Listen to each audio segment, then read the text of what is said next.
Okay, नमस्ते अनि हार्दिक स्वागत छ ब्राइट एन्ड नलेजमा। आजको विषयमा पहिलो प्रश्न निकै महत्त्वपूर्ण प्रश्न रहनेछन्। 15वटा जुन आयोगमा निकै सोधिने र सोध्ने सम्भावना रहेका 15वटा प्रश्न।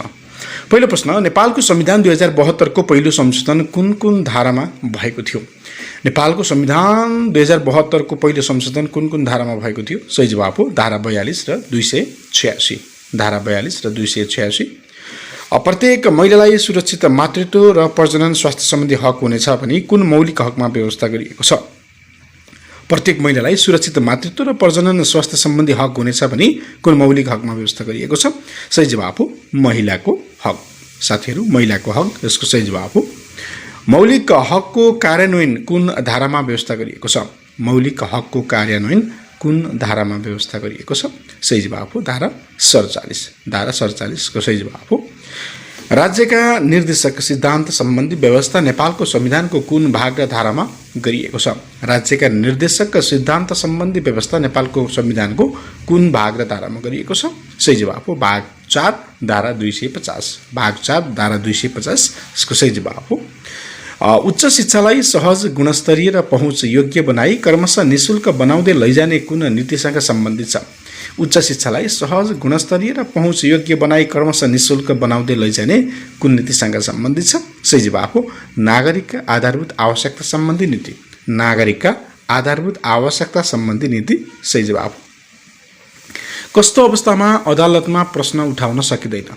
कस्तो अवस्थामा अदालतमा प्रश्न उठाउन सकिँदैन? मैले नेपालको संविधान अनुसारको कुरा गर्दैछु।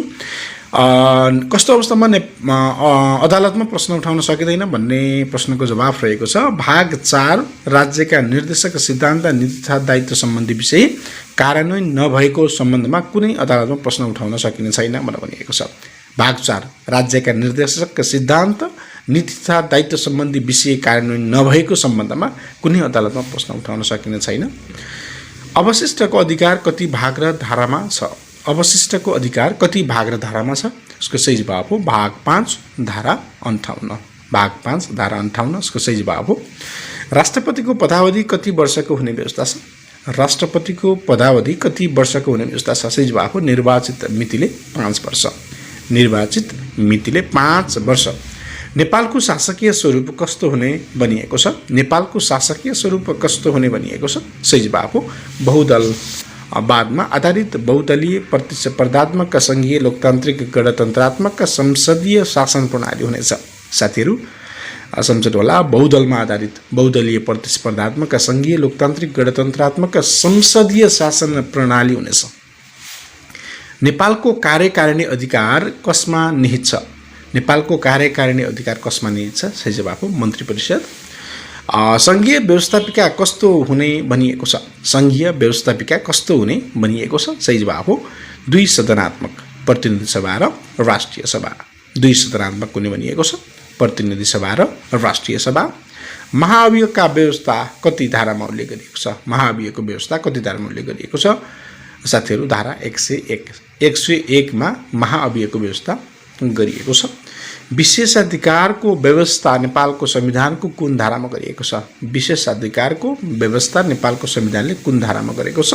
सही जवाब हो 103। संविधान र कानुनको व्याख्या गर्ने अन्तिम अधिकार कसलाई छ?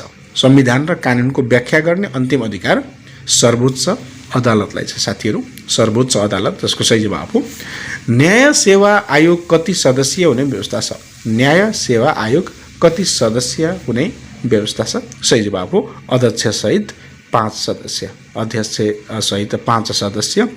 साथीहरू मैले एउटा प्रश्न राख्छु, सही जवाब लेखेर कमेन्ट बक्समा लेख्नु होला। नेपालको संविधान पछिल्लो संविधान 2072 मा जारी भयो भने भन्नुहोस् नेपालको पहिलो संविधान कहिले बनेको थियो? नेपालमा पहिलो संविधान कहिले बनेको थियो? सही जवाफ लेखेर कमेन्ट बक्समा लेख्नु होला। नेपालमा पहिलो संविधान बनेको थियो तर कार्यान्वयन चाहिँ भएको थिएन। त्यो चाहिँ कहिले कुन सालमा भएको थियो? मिति साल लेखेर चाहिँ कमेन्ट बक्समा छान्न नबिर्सनु होला। Okay, stay with us. सिक्ने सिकाउने अभियानमा हामी छौँ। ब्राइट एन्ड नलेजलाई सब्स्क्राइब गर्न नबिर्सनु होला। आजको एपिसोडबाट छुट्छौँ। नमस्ते।